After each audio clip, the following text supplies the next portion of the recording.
بسم الله الرحمن الرحيم. الحمد لله رب العالمين، والصلاة والسلام على المبعوث رحمة للعالمين نبينا محمد وعلى آله وصحبه ومن تبعهم بإحسان إلى يوم الدين. أما بعد. Alhamdulillah, masih melanjutkan pelajaran kita, masih dalam membaca dan mempelajari risalah al-usul min ilmi al-usul karya Fadilatul Syekh Al-Allamah Muhammad bin Salih Al-Utsaimin rahimahullahu ta'ala. Baik, dan pembahasan yang terakhir kita ambil Al-Amru. Baik, man al-qari? Iqra' ad-dars al-yawm.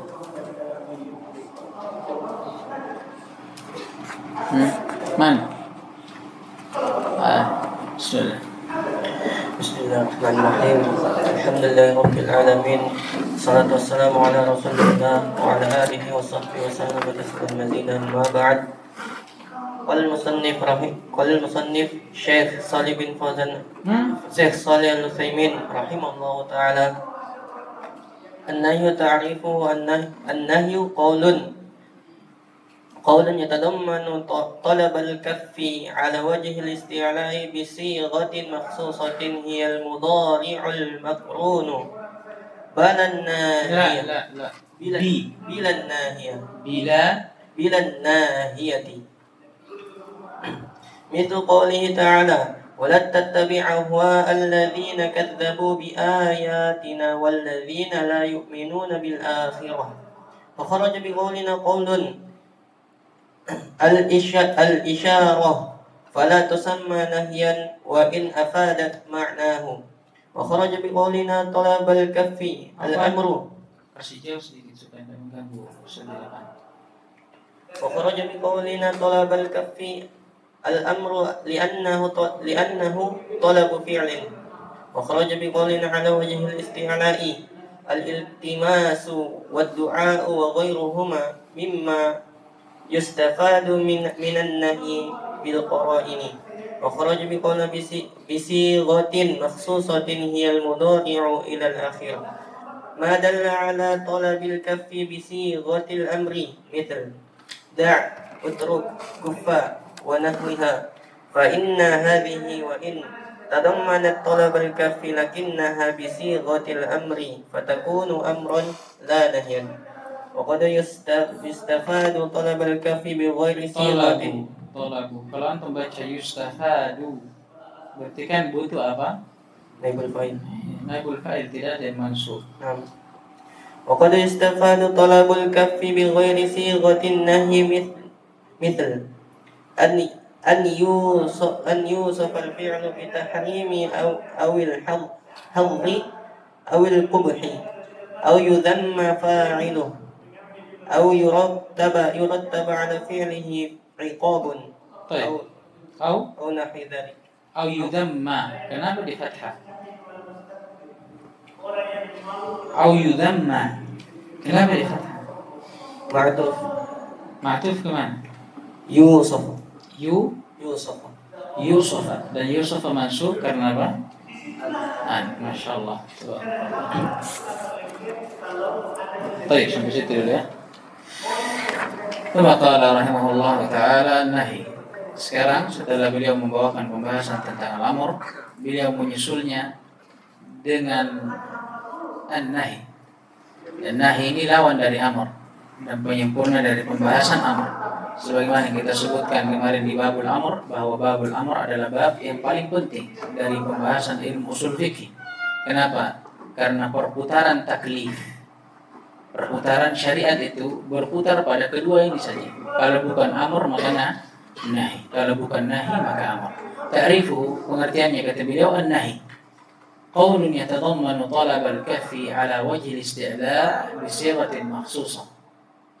Dia adalah ucapan yang mengandung permintaan untuk menahan diri terhadap sesuatu, atau kaf ini bisa kita katakan at-tark. Ya, dia adalah ucapan yang mengandung permintaan untuk meninggalkan sesuatu. Ini lawan dari amr. Kalau amr tadi apa? permintaan untuk melakukan. Kalau ini meninggalkan.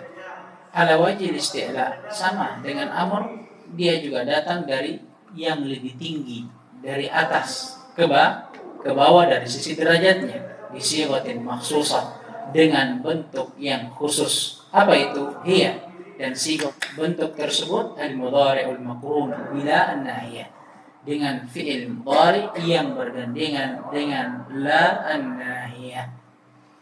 Yang disebutkan oleh para ulama, tidak ada sigha nahi kecuali hanya satu ini. Nah, ini tidak ada sigha nahi kecuali yang satu ini. Mithlu qaulillahi ta'ala, sebagaimana firman Allah Subhanahu wa ta'ala, ولا تتبع أهواء الذين كذبوا بآياتنا والذين لا يؤمنون بالآخرة. Dan janganlah sekali-kali kalian mengikuti hawa nafsu orang-orang yang telah mendustakan ayat-ayat kami, dan juga orang-orang yang tidak beriman terhadap negeri akhirat. Mana syahidnya? Wala tattabi'. Tattabi' fi'il mudhari' majzum bila an-nahi, menunjukkan bahwa fi'il mudhari ini kemasukan la an-nahiyah yang menjadikan dia menjadi sigha nahi. Kama qala rahimahullah ta'ala, fa kharaja biqaulina qaulun, keluar dari ucapan kami bahwa larangan itu harus berupa ucapan, keluar darinya al-isyarah, isyarat. Fala tusamma nahyan, maka tidak dikatakan nahi ataupun larangan. Wa in afadat ma'na, walaupun isyarat tersebut memberikan makna nahi. Ala kulli hal, sebagaimana telah berlalu pada babul amr, hal ini dipersisihkan. Illa sebagian ulama ada yang berpendapat bahwa isyarah termasuk dari perintah. Tapi kita berjalan di atas apa yang penulis tuliskan dalam kitabnya. Wa kharaja biqaulina talab al-kafi al-amru, dan keluar dari ucapan kami bahwa amr dia harus mengandung permintaan untuk meninggalkan sesuatu, keluar darinya al-amr. Kenapa? Li'annahu talabu fi'lin, karena amr yang terkandung dalamnya justru permintaan untuk melakukan. Wa kharaja biqaulina ala wajhi al-isti'la al-iltimas wa du'a, keluar dari ucapan kami bahwa larangan itu harus berasal dari yang atas atau dari yang lebih tinggi derajatnya kepada yang lebih rendah, keluar darinya al-iltimas wa du'a. Apa itu iltimas kemarin? Talabul musawi, dia permintaan yang datang dari yang sederajat, hamba dengan hamba dan semisal dengannya. Seperti kalau saya minta ke antum, antum minta ke saya, ini iltimas namanya. Wa du'a, keluar darinya juga doa. Kenapa? Karena doa talabu minal adna, dia permintaan dari bawah ke atas. Ya.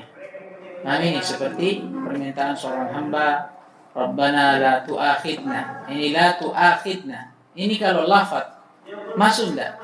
Dinahi. Masuk kalau kita lihat lafaznya. Tapi kalau dari sisi ala wajhil isti'la, masuk tidak dalam nahi? Tidak. Karena walaupun dia mudhari' makrun bila an-nahiyah, tapi dia datangnya dari bawah ke atas, maka tidak dinamakan nahi. Dan ini min babit ta'addub ma'allah subhanahu wa ta'ala. Sebagaimana dijelaskan dalam kitab Nahwu kan, kenapa kita bedakan antara talab dengan doa dan nahi dengan doa, ini min babil adab ma'allah subhanahu wa ta'ala. Ya.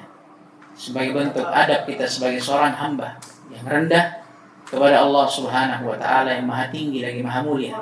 Karena tidak mungkin kita katakan perintah yang datang dari kita kepada Allah itu perintah, alhamdulillah, dan juga larangan yang datang dari kita terhadap Allah itu larangan, tidak. Tapi kita katakan itu semua doa. Kemudian qala rahimahullahu ta'ala, wa kharaja biqaulina bisighatin makhsusah. Wa kharaja biqaulina bisighatin makhsusatin hiya al-mudhari'ul maqrun bila an-nahiyah ila akhirih. Ma dalla ala talab al-kafi bisighatil amr. Keluar dari ucapan kami bahwa namanya nahi, dia harus berupa sigha, bentuk yang khusus, yaitu fi'il mudhari yang bergandengan dengan la nahiyah. Keluar darinya apa?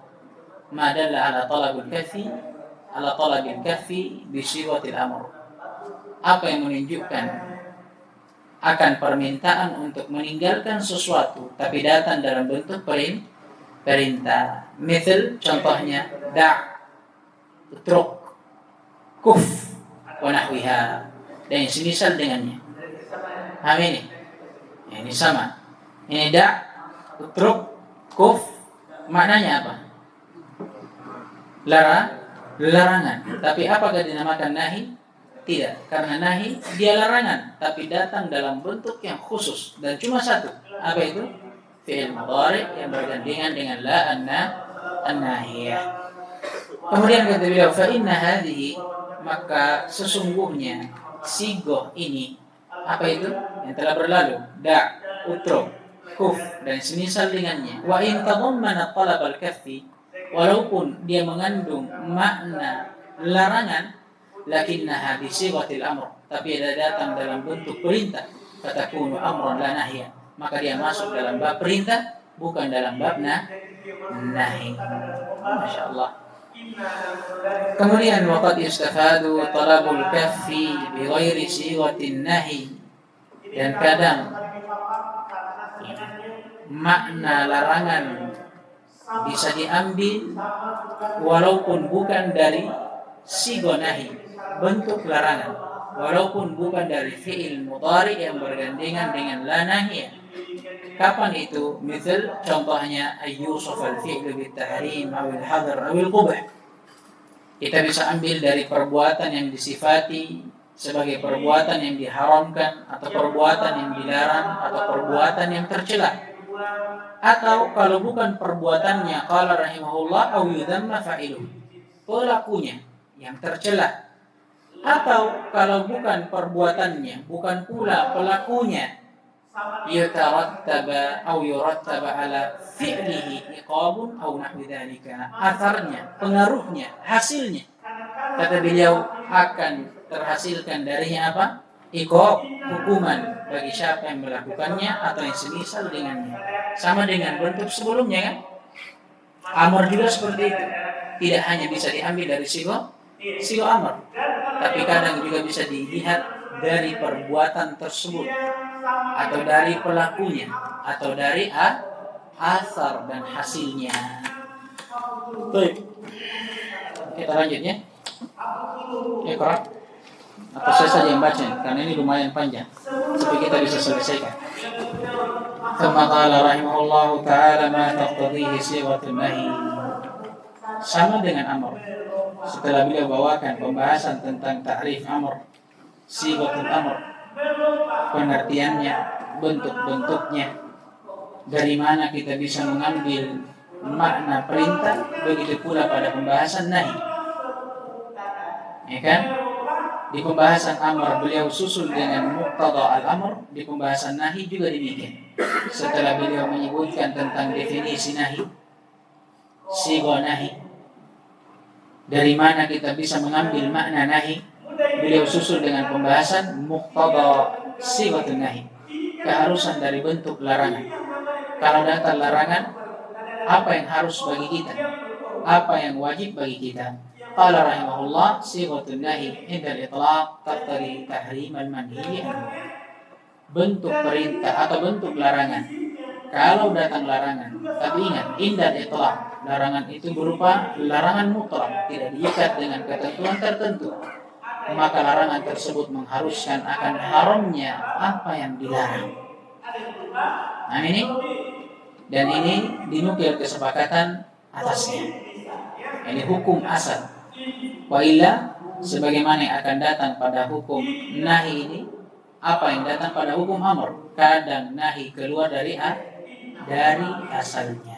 Tapi hukum asalnya nahi itu menunjukkan tahrim, manhi anhu, menunjukkan akan haramnya yang dilarang. Larangan secara mutlak menunjukkan akan haramnya apa yang dilarang, yang telah dinukil kesepakatan atasnya. Ya, dalilnya diantaranya sabda Nabi alaihissalatu wassalam, wa ma nahaitukum anhu fajtanibuh, dan firman Allah SWT, wa ma atakumur rasulu fakhuduhu wa ma nahakum anhu fantahu, dan yang semisal dengannya. Kemudian selain daripada itu, kata beliau, wa fasadahu, selain perintah atau larangan mengharuskan akan haramnya apa yang dilarang, larangan juga mengharuskan akan fasidnya apa yang dilarang. Nah ini, jadi selain dia diharamkan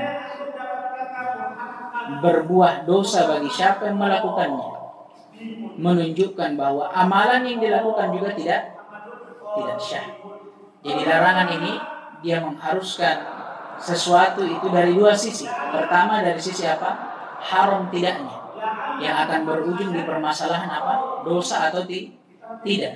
Dan juga melihat dari sisi yang lain, dari sisi fasid atau tidaknya, syah atau tidaknya sesuatu. Paham ini? Ya, itu nahi, larangan menunjukkan akan fasidnya sesuatu atau tidak syahnya, yang akan berujung kepada apa? Jatuh atau tidaknya kewajiban. Paham aja bedanya nih? Kalau masalah haram atau tidak, ini jatuh kemana? Dosa atau tidak. Tapi kalau masalah syah atau fasid, diterima atau tidak, ini kembali ke masalah apa? Jatuhnya kewajiban atau tidak. Wajib dia ulangi atau tidak. Paham ini tak? Paham ini? Kalau masalah tahrim, haram atau tidak, ini buahnya kemana? Muaranya kemana? Ujungnya dosa atau tidak? Di sini asal perkaranya. Tapi kalau masalah fasid atau tidak, syah atau tidak, ini ujungnya kemana? Jatuhnya kewajiban atau tidak? Kalau amalan dikatakan fasid, berarti kewajiban jatuh atau tidak? Tidak, wajib diulangi. Ingat? Kemudian kalau amalan dikatakan haram, apa buahnya bagi orang yang melakukannya? Dosa. Pandai ini. Kama qala rahimahullah ta'ala fa min al-adillah ala annaha taqtadi at-tahrim qawluhu ta'ala wa ma ataakum ar-rasul fakhudhuhu wa ma nahakum anhu fantahu fal amru bil intiha amma naha anhu yaqtadi wujub al-intiha wa min lazim dhalika tahrimul fi'l. Dalil kata beliau rahimahullah yang menunjukkan akan keharusan larangan mengharuskan haramnya apa yang dilarang, firman Allah SWT, dan apa yang Rasul kalian datang dengannya maka ambillah, dan apa yang Rasul kalian larang kalian darinya maka tinggalkanlah. Sisi pendalilannya perintah untuk meninggalkan apa yang dilarang darinya Rasulullah SAW mengharuskan wajibnya apa? Wajibnya meninggalkan. Nah ini sudah berlalu tadi kaidah perintah. Apa kaidah perintah? Ya tadi al-wujub, mengharuskan wajibnya apa yang diperintahkan. Nah dalam ayat ini apa yang Allah perintahkan? Untuk meninggalkan apa yang Nabi larang, menunjukkan berarti meninggalkan apa yang Nabi larang ini wajib karena datang dengan perintah. Paham tidak ini? Paham tidak? Sama tidak paham? Nah, kemudian kata beliau wa min lazimi dzalika tahrimul fi'l, dan dari keharusan tersebut haramnya perbuatan tersebut. Paham tidak ini? Paham tidak? Kemudian kata beliau min al-adillati ala annahu yaqtadil fasad. Sekarang dari sisi yang kedua, dari keharusan larangan. Larangan mengharuskan fasidnya, batilnya, tidak diterimanya dan tidak dianggapnya amalan yang dilarang. Dalilnya sabda Nabi alaihi salatu wassalam, man amila amalan laisa alaihi amruna fahuwa radd. Barang siapa yang melakukan amalan yang bukan dari apa yang kami perintahkan, maka amalan tersebut raddun ay mardudun, kata beliau, ditolak. Wa man naha anhu falaysa alaihi amrun Nabi alaihi salatu wassalam fayakun mardudan. Mungkin antum bertanya, dari sisi mana larangan di sini? Mana larangan di sini? Kalau ayat yang pertama jelas. Nah, kata Allah, dan apa yang Nabi kalian larang maka tinggalkanlah. Jelas. Ada kata naha di situ. Tapi di dalil yang kedua tidak ada kata nahi. Dari sisi mana pendalilannya? Siapa yang tahu? Antum dulu. La. Saya mau tanya antum. Kan beliau bilang dalil akan fasidnya batilnya, tertolaknya sesuatu yang dilarang. Sabda Nabi, siapa yang melakukan amalan yang tidak aku perintahkan. Nabi tidak mengatakan siapa yang melakukan apa yang saya larang, maka amalannya tertolak. Tapi Nabi mengatakan melakukan amalan yang tidak saya perintahkan. Bukan Nabi bilang yang saya larang. Terus dari sisi mana ini? Mengatakan larangan atau amalan yang dilarang hukumnya batil, fasid, tidak dianggap, tidak diterima. Sesuatu yang diperintah, kalau tidak diperintah, kalau tidak diperintahkan itu dilarang. Dari situ, karena sesuatu yang dilarang, nasami tidak diperintah. Berarti sesuatu yang dilarang masuk dalam kandungan apa saja yang Nabi tidak perintah. Paham ini? Paham itu? Jangan sampai untuk bertanya, Nabi tidak mengatakan, tidak ada pendalilan di sini. Karena Nabi tidak mengatakan, siapa yang melakukan amalan yang saya larang, maka tertolak. Kalau begini kan jelas. Tapi masalahnya Nabi mengatakan, siapa yang melakukan amalan yang tidak saya perintah, maka tertolak. Mana larangan di sini? Jawabannya apa? Sesuatu yang Nabi larang, itu masuk kepada sesuatu yang Nabi tidak perintah. Paham ini? Jangan lagi antum bertanya. Makanya kata beliau, wal amru Makanya kata beliau, wa manaha anhu, dan apa yang Nabi larang, falaisa alaihi amrun Nabi sallallahu alaihi wasallam, maka Nabi tidak perintah. Paham ini?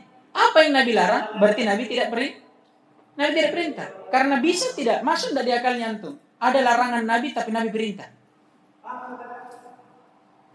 Masuk dari akalnya antum. Ada larangan tapi Nabi perintah. Larangan yang diperintah. Bisa tidak masuk di otaknya antum? Tidak bisa kan? Berarti keharusannya larangan apa yang Nabi larang itu bukan dari perintah Nabi. Masuklah dalam hadis. Apa atau siapapun yang melakukan amalan yang tidak aku perintah, berarti sekaligus apa yang aku larang. Siapa yang mengamalkannya, kata Nabi, raddun mardud, tertolak.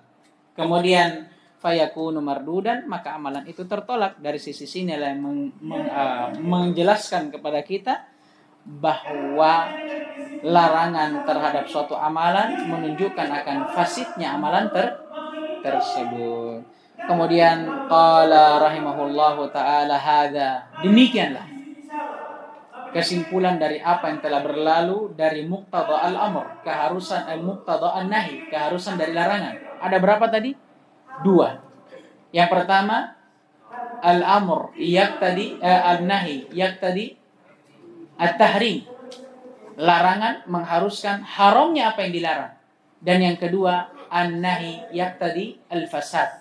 Larangan mengharuskan fasidnya, batilnya, tidak diterimanya amalan yang dilarang. Hanya saja beliau akan membawakan masalah untuk keharusan yang kedua, an-nahi yaqtadi al-fasad, bahwa larangan asalnya mengharuskan fasidnya apa yang dilarang. Di sini masalah.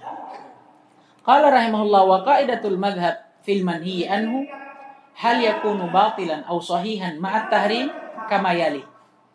Adapun kaidah madhab, dan kalau beliau menyebutkan madhab berarti kita kembali kepada madhab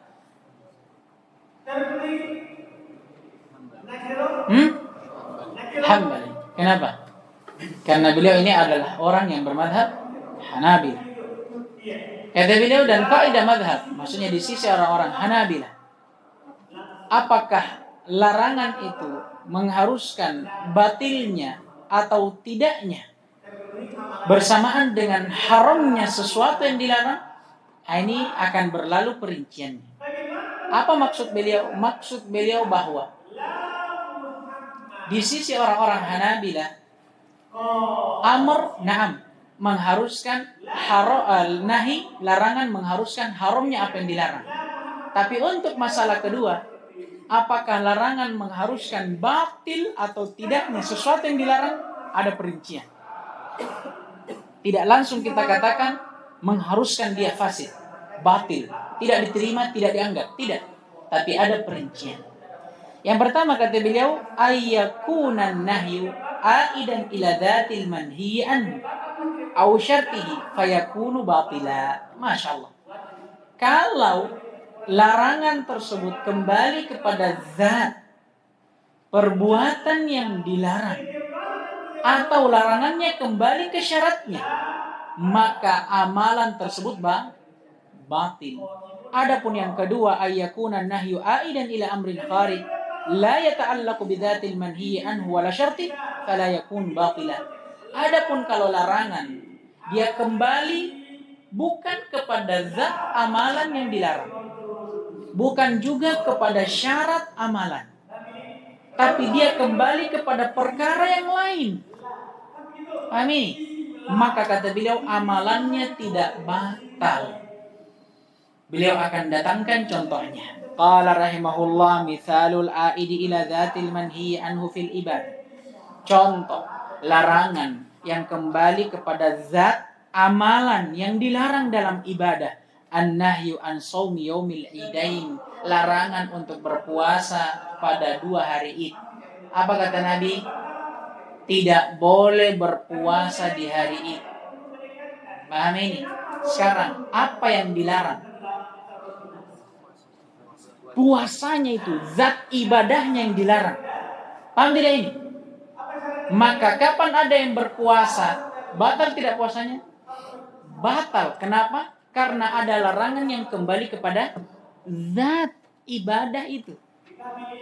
Makanya kata beliau, kapan larangan kembali kepada zat ibadah, maka hukumnya apa? Batil. Paham ini? Kalau masalah haramnya jelas haram. Bukan masalah haram yang kita bahas ini. Masalah batil atau tidaknya. Syah atau tidak. Kalau dia kembali kepada zat amalan, berarti syah atau tidak? Kalau dia lakukan, tidak. Paham ini? Yang kedua, misalul aidi ila dzatihi fil muamalah.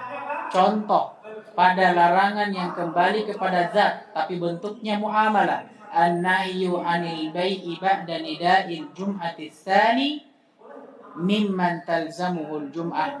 Larangan untuk melakukan transaksi jual beli bagi siapa yang wajib sholat Jumat setelah azan kedua. Nah ini, walaupun contoh ini diperselisihkan, ya, diperselisihkan oleh para ulama, karena larangan di sini Allah Ta'ala alam, dia bukan kembali kepada zat larangannya, tapi kepada perkara luar dari larangan. Tapi ala kulli hal kita jalan di atas apa yang beliau tuliskan. Sekarang saya tanya antum, Nabi SAW melarang jual beli bagi siapa yang wajib atasnya sholat Jumat ketika telah berkumandang adzan yang kedua. Maksudnya ketika khotib telah naik di atas mimbar. Tidak harus adzan kedua. Tapi kapan khotib dia naik di atas mimbar, maka tidak boleh ada transaksi. Sekarang saya tanya antum, larangan di sini apakah kembali kepada zat larangannya atau ibadahnya, atau kembali ke sifat dan syaratnya? Zatnya kan, kalau beliau bilang zatnya, jual beli yang dilarang. Kalau menurut pendapat beliau, kan jual beli yang dilarang. Maka sekarang jadi pertanyaan, kalau larangan kembali kepada zat apa yang dilarang, fasid atau tidak? Fasid, batal jual beli. Nah ini hanya saja para ulama khususkan ketika hal tersebut dalam keadaan darurat. Contoh misalkan kalau berkumandang adzan Jumat, tidak ada air di masjid, kemudian ada penjual air. Apa hukumnya penjual air ini berjualan? Boleh, bahkan wajib. Karena dengannya lah seseorang bisa sholat. Paham tidak ini? Taib wa mithalul aidi ila syartihi fil ibadah. Nah sekarang bentuk yang kedua, contoh larangan yang kembali kepada syarat ibadah. An-nahyu an lubsir rajuli thawbal harir. Larangan kepada seorang lelaki untuk memakai baju sutera. Kata beliau, fasatrul awra syartul li sihhatis shalah. Sekarang menutup aurat syarat sahnya salat. Tidak syah salat kecuali dengan menutup aurat. Fa idza sataraha bi thawbin manhiyin anhu lam tasihh salat. Adapun kalau dia menutup auratnya dengan baju yang dilarang, yaitu baju sutra, sah tidak salatnya? Tidak syah, karena kembali kepada syarat.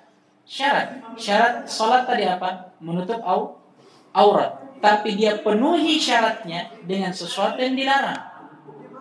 Memakai baju sutra.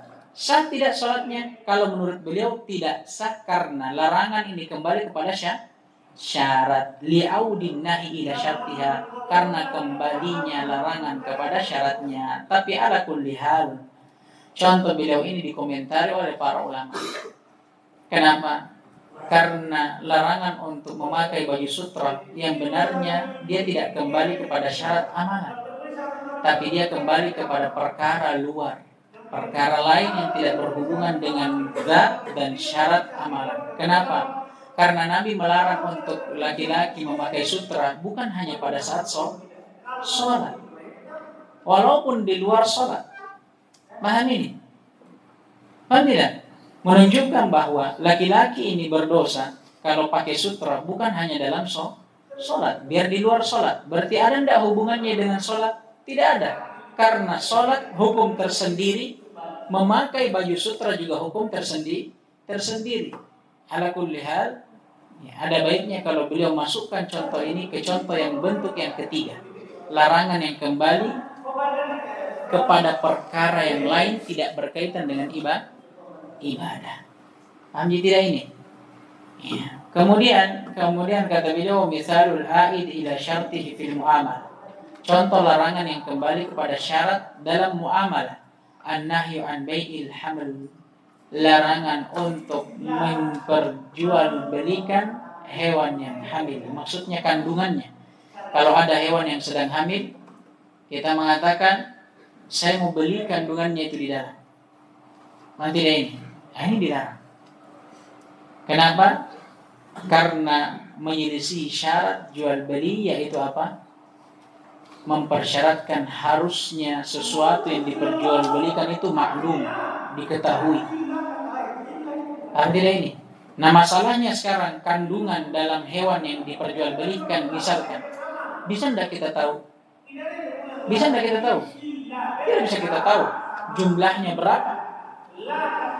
Ini kan tidak bisa kita pastikan. Dan ini kembali kepada syarat muamalah yang dilarang. Fal ilmu bil bai'i syartun li sihhatil bai'. Kata beliau, diketahuinya barang yang ingin diperjualbelikan ini syarat syahnya jual beli. Fa idza ba'al hamla lam yasihhal bai' li audin nahi ila syartihi. Maka apabila ada orang yang membeli isi dari kandungan hewan yang ingin dia beli, paham tidak ini? Maka ini menunjukkan akan batalnya, tidak syahnya jual belinya. Karena apa? Tidak ditahu ini isinya berapa. Dan ini juga menunjukkan akan kembalinya nahi kepada syaratnya. Wa mithalun nahil a'id ila amrin kharijin fil ibadah. Ini bentuk yang ketiga. Contoh larangan yang kembali kepada perkara yang lain, tidak berhubungan dengan ibadah. An-nahyu an lubsir rajuli imamatal harir. Larangan kepada seorang laki-laki untuk menggunakan sorban yang terbuat dari sutra. Sekarang pakai sorban, syarat sholat? Tidak, karena biar orang tidak pakai sorban juga sahih sholatnya. Amin. Maka kata beliau, kalau ada orang yang pakai sorban dari sutra dilarang. Tapi apakah larangan ini kembali kepada syarat? Tidak kan? Karena pakai sorban bukan syarat sholat. Beda tadi, kalau ada orang yang menutup auratnya dalam sholat pakai sutra, maka larangan sutra ini kembali kepada apa? Syarat sholat, menutup aurat. Maka ibadahnya batil kalau dia pakai sutra. Kalau di sini kata beliau pakai sorban dari sutra. Sekarang sorban bukan syarat. Maka walaupun ada larangannya tidak kembali ke syarat. Lantas apa hukumnya? Kata beliau, qala rahimahullah, falau shalla wa alaihi imamatu harir lam tabtul salatahu li'anna an-nahya la ya'udu ila dhati salati wala syartiha. Maka apabila ada orang yang pakai sorban, bahannya dari emas, bahannya dari apa? Sutra, tidak batal sholatnya. Kenapa? Padahal pakai sutra dilarang. Karena larangan tidak kembali kepada zat sholatnya dan tidak pula pada syarat sholatnya.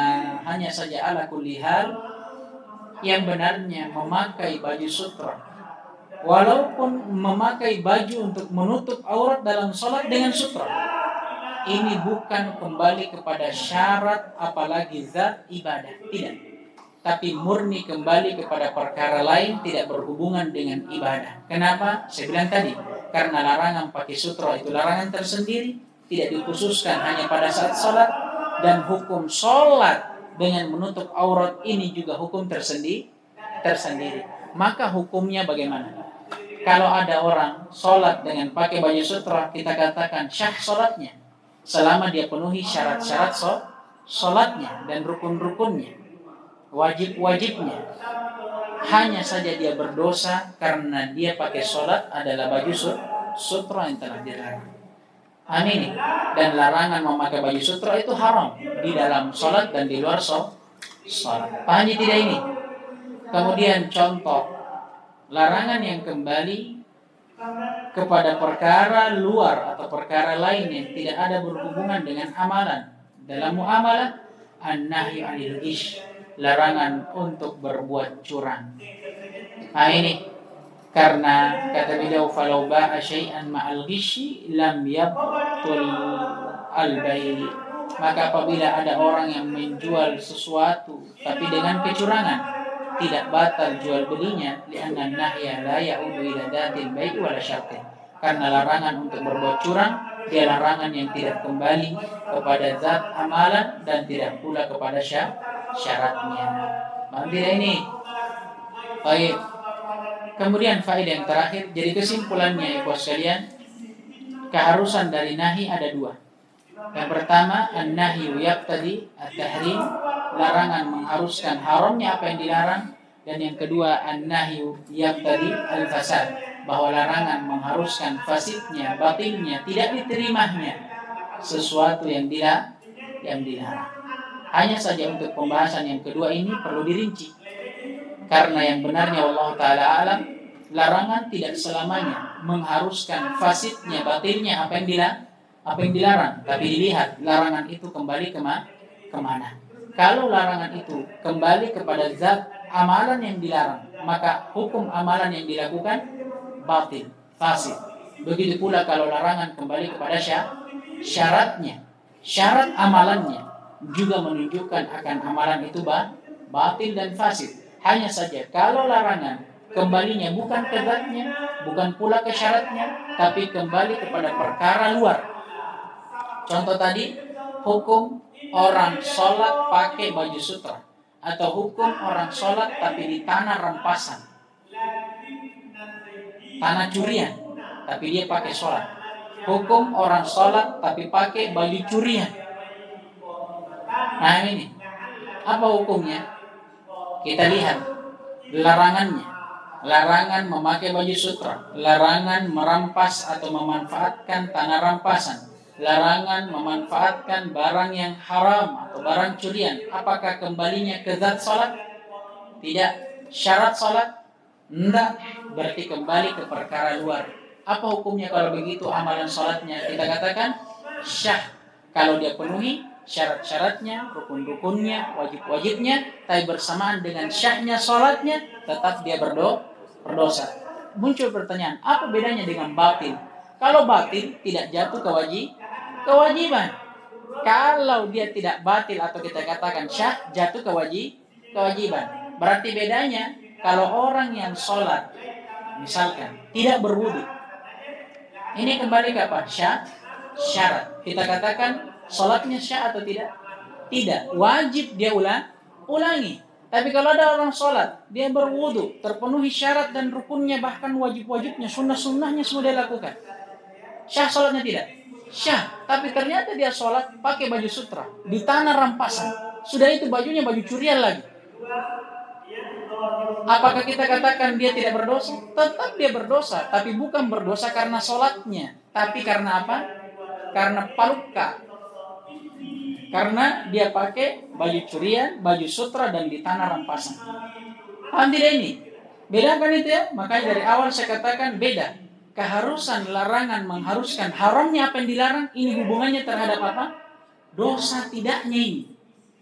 Tapi keharusan perintah atau larangan mengharuskan fasidnya, batilnya, tidak diterimanya apa yang dilarang, ini hubungannya kepada apa? Jatuh tidaknya kewajiban. Paham ini? Kemudian faedah yang terakhir kita tutup.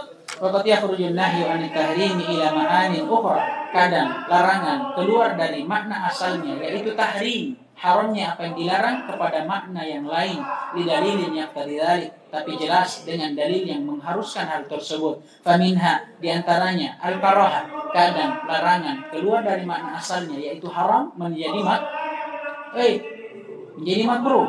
Wa mathalu lidzalika biqouli sallallahu alaihi wasallam, dan para ulama mempermisalkan hal tersebut dengan sabda Nabi alaihi salatu wasallam, la tamassanna aw la yamassanna ahadukum dzakarahu bi yaminih wa huwa yabul. Jangan sekali-kali salah seorang di antara kalian memegang kemaluannya dengan tangan kanannya dalam keadaan dia buang air. A'adani Allah wa iyyakum. Faqad qala al-jumhur, maka jumhur ulama telah menyebutkan innan nahya huna lil karahah. Larangan di sini bukan larangan menunjukkan akan haramnya apa yang dilarang, tapi lil karahah, menunjukkan akan makruhnya. Apa dalilnya? Lamut ta'lil setelahnya. Lianna dzakara, karena dzakar kemaluan, adani Allah wa iyyakum, bab'atun minal insan. Dia adalah bagian dari manusia. Wal hikmatu minan nahi tanzihul yamin. Dan beliau katakan larangan, hikmah dan larangan ini untuk apa? Mensucikan, mengagungkan tangan kanan. Berarti masuk dalam bab adab. Sekarang kalau ada perintah dalam bab adab, apa hukumnya? Wajib atau sunnah? Sunnah. Begitu pula kalau ada larangan dari bab adab, maknanya haram atau makruh? Makruh. Paham ini sisi pendalilannya? Kemudian kata beliau makna yang kedua, lil irsyad, sebagai bentuk dorongan atau anjuran. Kadang larangan, bayangkan, dia datang justru untuk menunjukkan makna anjuran. Misal contohnya qaulihi sallallahu alaihi wasallam, sabda Nabi alaihi salatu wasallam li Mu'adz bin Jabal radhiyallahu taala anhu, kepada Mu'adz bin Jabal, sahabat yang mulia radhiyallahu taala anhu, kata Nabi kepada beliau, la tada'anna syahidnya an taqula dubura kulli salatin Allahumma inni ala dzikrika wa syukrika wa husni ibadati. Wahai Mu'adz, la tada'anna, jangan pernah engkau tinggalkan dubura kulli salah, di setiap penghujung salatmu, antaqul, untuk engkau ucapkan Allahumma a'inni ala dzikrika wa syukrika wa husni ibadati. Kata Nabi, jangan pernah engkau tinggalkan doa ini di setiap penghujung salatmu. Syahidnya mana? La tada'anna, jangan pernah engkau tinggalkan doa ini. Apakah maksud Nabi jangan engkau lakukan? Atau maksud Nabi wajib engkau lakukan? Tidak. Tapi ini murni irsyad, hanya dorongan saja, anjuran. Paham tidak ini? Baik. Sampai di sini insyaallah taala kita cukupkan. Naktafi bihadzal qadar, subhanakallahumma wa bihamdik, asyhadu an la ilaha illa anta, astaghfiruka wa atubu ilaik. Wa jami'an liman yuhibbu wa yarda, wa atina al-afiyata was salama, innahu bi dzalika wal qadru alayh, walhamdulillahi rabbil alamin.